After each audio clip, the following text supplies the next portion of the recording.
Hello student, मैं एकता सिंह आप सभी का ज्ञान चैतन्य चैनल पर बहुत बहुत स्वागत करती हूँ। तो आज के इस वीडियो में हम बलबन के प्रशासन संबंधित इम्पोर्टेंट फैक्ट देखने वाले हैं। इससे पहले हमने बलबन से संबंधित महत्वपूर्ण जो है बातें हमने जो है जिक्र करी थी। तो आज के इसमें प्रशासनिक उसके सुधार के बारे में देखेंगे और लास्ट जो इसका शासक होता है बलबन के बाद कैकुबाद उसको देखेंगे।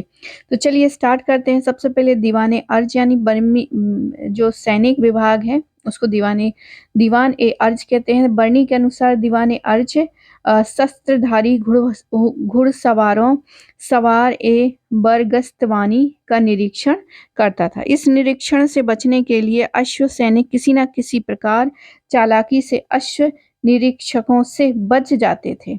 मतलब किसी प्रकार से मेन तो अश्व ही घोड़ा ही होता था और घोड़ा जो है कभी कभी जो है यहाँ पर जो है बेकार सा रख लेते थे। तो ये निरीक्षण के दौरान उनको हटा दिया जाता था जो बेकार होते थे। तो उससे क्या होता था, ये बच जाते थे। सेना में अनुशासनहीनता रोकने के लिए बलबन ने सैनिक सुधारों का क्रियान्वित किया। बलबन ने ही सबसे पहली बार सैन्य विभाग का गठन किया था, यानी दीवान ए अर्ज कहा है सैनिक विभाग को। दीवान ए अर्ज का पहला प्रमुख अमीर खुसरो का नाना इमादुल मुल्क रावत था, जो कि पहले रावत ए अर्ज था। यानी ये भी जो है सैनिक विभाग का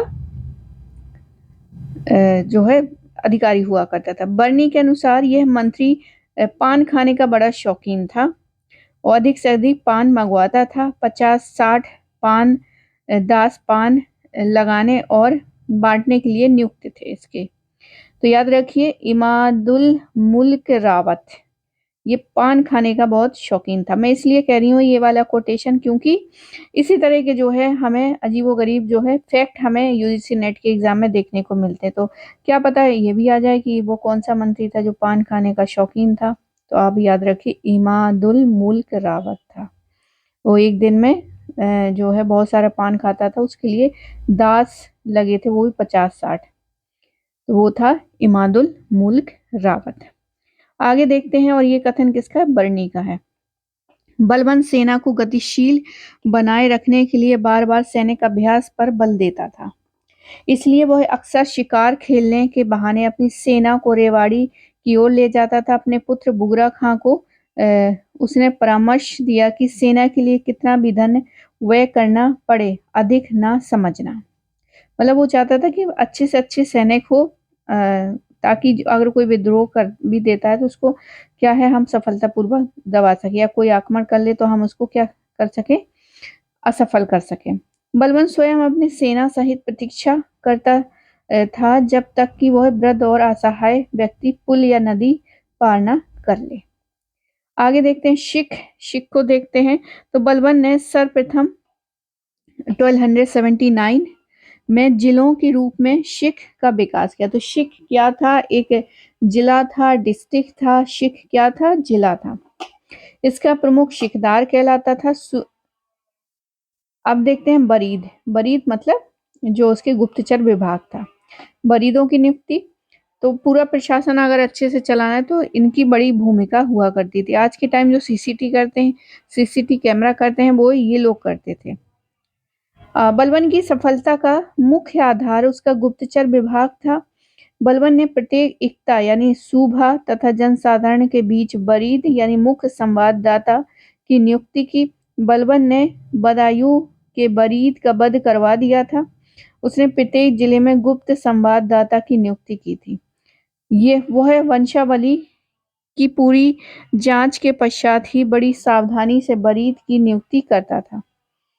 इस विषय में उसने अपने पुत्र को सलाह दिया था कि गुप्तचरों को दरबार के निकट न आने देना, क्योंकि शासकों के पास उसकी निकटता से आज्ञाकारी तथा विश्वसनीय मित्र हो जाते हैं और उनका शासक पर विश्वास, जो उत्तम शासन का आधार था, नष्ट हो जाता है। तो ये किसके लिए कहा था? गुप्तचरों के लिए कहा था। और किसको? उसने अपने पुत्र को ये सलाह दी। किसने दी थी? बलबन ने दी थी। अब साहिब दीवान देखते हैं। तो बलबन ने एकताओं में ख्वाजा ए साहिब दीवान यानी प्रांतीय दीवान की नियुक्ति की थी। जागीरदारी व्यवस्था देखते हैं। सैनिकों को सैन्य सेवा के बदले जो जागीरें दी जाती थी वे उनकी मृत्यु के बाद उनके वंशजों के पास जाती थी। बलबन को इसके कारण राजस्व का नुकसान हो जाता था, अतः उसने 20 से 30 टन का पेंशन के बदले इक्ताओं के पुनः ग्रहण का आदेश दे दिया था। इसके इस नीति के विरोध में प्रभावित होने वाले वृद्ध एवं विधवाएं दिल्ली की सड़कों पर उतर आए। बलबन ने अपने मित्र फखरुद्दीन दिल्ली का कोतवाल की सलाह पर इस योजना को वापस ले लिया। महत्वपूर्ण है कि बलबन के संपूर्ण काल में उनकी केवल यही एक नीति सफल रही। खलीफा के बारे में देखते हैं यहाँ पर। तो बलबन राजनीतिक शक्ति का प्रयोग करने के लिए खलीफा की अनुमति लेने की चर्चा करता है, लेकिन खलीफा की मृत्यु हो गई थी, अतः बलबन ने दिवंगत खलीफा, यहाँ पर थोड़ा सा जो है खलीफा नहीं होगा खलीफा होगा, ये थोड़ा सा गलत हो गया यहाँ पर, प्रिंटिंग मिस्टेक। तो यहाँ पर जो है दिवंगत खलीफा कौन थे, मुस्तसीम, उनकी स्मृति में सिक्के जारी किए थे। तो एग्जाम में पूछा जा सकता है कि बलबन ने कौन से खलीफे की स्मृति में सिक्के जारी किए थे। खुतबे में उसका नाम भी पढ़ा था, तो याद रखिए मुस्तसीम खलीफा। Doctor RP. त्रिपाठी का मत है कि वह मुगल खाकान के लिए चुनौती था, क्योंकि उसका अर्थ था कि खलीफा की मृत्यु हो गई किंतु खलीफा अमर रहे। उसने खलीफा की सत्ता को मान्यता भी दिया। गढ़मुक्तेश्वरी की दीवारों पर उत्कीर्ण लेख में बलबन ने स्वयं को खलीफा का सहायक घोषित किया था। प्रशासनिक मूल्य या मान्यताएं, तो बलबन ने शासन के संबंध में अपने पुत्र बुगरा खां को सलाह दिया था कि शासन ना तो बहुत कठोर हो और ना ही बहुत उदार, अपितु उनका मिश्रण होना चाहिए। तो ये बलबन कहता, बल्कि खुद ही वो क्या था, बहुत कठोर था, अनुशासित था। संतुलित आचार शासन का आदर्श वाक्य हो। बलबन का मानना था कि राज्य की अर्थव्यवस्था नियोजित होनी चाहिए, उसके अनुसार राज्य को अपनी आय का आधा व्यय करना चाहिए और आधी आय आपातकाल में सुरक्षा के लिए रखी जानी चाहिए। इसके लिए शासक को संरक्षात्मक कानून बनाने चाहिए और समर्थ लोगों के अत्याचार से दुर्बल व्यक्तियों की रक्षा करनी चाहिए। शासन के आदेश दृढ़ता से लागू किए जाएं और शासन के निर्माण में बार बार परिवर्तन नहीं होने चाहिए। मृत्यु हो जाती है 1287 में और उसका जनाजा कुश्य लाल यानी लाल महल से निकलकर दारुल आमान में दफन किया गया था। इसका मूल्यांकन देख लेते हैं। मूल्यांकन की सर्वाधिक आलोचना करने वाले इतिहासकार के निजामी का कहना है कि बलबन एक उत्तम अभिनेता की भांति दर्शकों को मंत्रमुग्ध करता था। बर्नी बताता है कि बलबन की मृत्यु पर अमीरों ने अपने वस्त्र फाड़ दिए, सिर पर धूल उड़ाई, 40 दिनों तक उसकी मृत्यु का शोक मनाया। मलिक फखरुद्दीन 6 मास तक नंगी भूमि पर ही सोया। तो यह है मलिक फखरुद्दीन, जो कि 6 मास तक नंगी भूमि पर सोया था। नगर के व्यक्तियों ने सुल्तान की आत्मा की शांति के लिए भोजन की भिक्षा वितरित की। हबीबुल्लाह महोदय ने बलबन के शासनकाल को सुदृढ़ीकरण का युग कहा और जिसने खिलजियों की शासन व्यवस्था के आधार का काम किया। मंगोलों की मार से जब मध्य एशिया और पश्चिम एशिया के अधिकांश मुस्लिम राज्य मिट चुके थे, तब बलबन एवं दिल्ली सल्तनत इस्लाम के अकेले रक्षक के रूप में दिखाई देते हैं। उसने दिल्ली दरबार के मध्य एशिया के बहुत से निर्वासित युवराजों को शरण दी थी। बलबन को विदेशों में मुस्लिम सभ्यता के संरक्षक के रूप में जाना जाता था। बलबन कहता भी है कि पूर्व में इस्लाम की पताका फहराने का श्रेय उसी को है। उसने विदेशों से आए हुए विद्वान व्यक्तियों एवं सम्मानित राजपुरुषों के निवास गृहों का नाम उसके देश व वंश के नाम पर रखा। बलबन उलेमा और संतों का सम्मान करता था। वो उनके साथ शरीयत व दर्शन पर विचार विमर्श करता था और सदैव उन्हीं के साथ क्या है, भोजन करता था। अब देखते हैं कैखुसरो। तो बलबन की मृत्यु के पूर्व बुगरा खां को सुल्तान बनाना चाहता था, लेकिन बुगरा खां बंगाल से वापस ही नहीं आया। उसने मोहम्मद खां के पुत्र कैखुसरो को अपना उत्तराधिकारी बना दिया। तो बलबन के बाद कैखुसरो बनता है, लेकिन दिल्ली के दादवेग यानी शहरी अधिकारी निजामुद्दीन कैखुसरो को सुल्तान बनाने ही नहीं दिया। उसने बुगरा खां के पुत्र कैकूबाद के हाथों कैखुसरो को मंडोली में मरवा दिया। तो कैखुसरो यहाँ पे मर जाते हैं, फिर कैकूबाद जो है शासक बनता है। बलबन के पश्चात अगला सुल्तान मुइजुद्दीन की उपाधि के साथ कैकूबाद बनता है। निजामुद्दीन उसका नायब था। कैकूबाद का समय देख लेते हैं तो 1287 से लेके 1290 तक। तो कैकूबाद का पालन पोषण बलबन के कठोर नियंत्रण में हुआ था, लेकिन जब वो सुल्तान बनता है तो बलबन का दरबार, जो कि अधिक अनुशासन उदासीन वातावरण के लिए प्रसिद्ध था, अब नर्तकियों और गायकों का अखाड़ा बन गया। उसने यमुना नदी के तट पर कैलूगढ़ी में एक भव्य महल बन गया और वहां रंग रेलियों के साथ जो है संसार में डूब गया। बर्नी के अनुसार प्रत्येक दीवार पर वेश्याओं की प्रति छाया पड़ रही थी और प्रत्येक छज्जे पर सुंदर चेहरे विराजमान थे। संपन्न व्यक्ति गुलछर्रे उड़ाने से शासक से प्रतिस्पर्धा करने लगे और मदिरा का मूल्य 10 गुना बढ़ा दिया। सुल्तान के दरबार में सौंदर्य और विनोद की बाढ़ सी आ गई। इस माधुर्य का पान अपने कान और आंख से किया, वह उसकी मृत्यु पर्यंत उसके हृदय पर अधिकार जमाए रहा। नव युवतियां धनुर्विद्या, अश्वारोहण, नृत्य कला व दरबार में प्रस्तुत करने के लिए फारसी और हिंदी गीतों के लिए प्रशिक्षण की जाती थी और उन्हें पुरस्कृत की जाती थी। आगे है इसामी के अनुसार दिन रात जो है सुल्तान आमोद प्रमोद में जो है व्यभिचार में पड़ा रहता था। उसके पास अन्य कार्य के समय नहीं था। प्रत्येक समय चंद्रमुखी गुलाबी होंठ उनके साथ थे। ये सामी ऐसा लिखता है। वह अपने घोड़ों पर सवारी करता था तो पूरी रात में केवल 10 मील यात्रा ही कर पाता।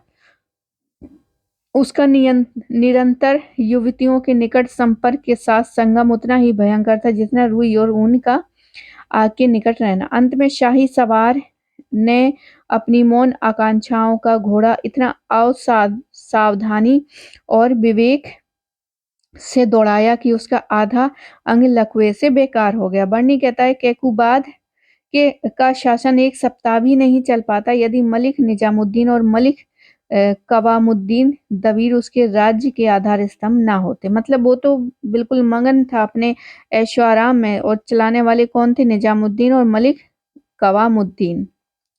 ये शमसी और बलबनी मालिकों में बचे हुए व्यक्ति और बुद्धिमानी, विवेक और प्रशासन प्रबंध में अद्वितीय क्षमता वाले थे। जब कैकूबाद दिल्ली का सुल्तान बना तो उसी समय उसका पिता बुगरा खां सुल्तान नसरुद्दीन की उपाधि धारण कर बंगाल का सुल्तान बना। 2 वर्ष पश्चात 1289 में बुगरा खां अपने पुत्र से मिलने अवध आता है। इस भेंट का उल्लेख अमीर खुसरो ने किरान उस सदेन में किया है। अमीर खुसरो बताते हैं कि पिता ने पुत्र को सिजदा और पायवोस किया तो कैकूबाद लज्जित हुआ और बुगरा खां के चरणों में गिर गया। बुगरा खां ने कैकूबाद को अपने नायब से सावधान रहने को कहा। कैकूबाद दिल्ली आता है और निजामुद्दीन को मार देता है, परंतु कुछ समय के पश्चात वह लकवाग्रस्त हो जाता है।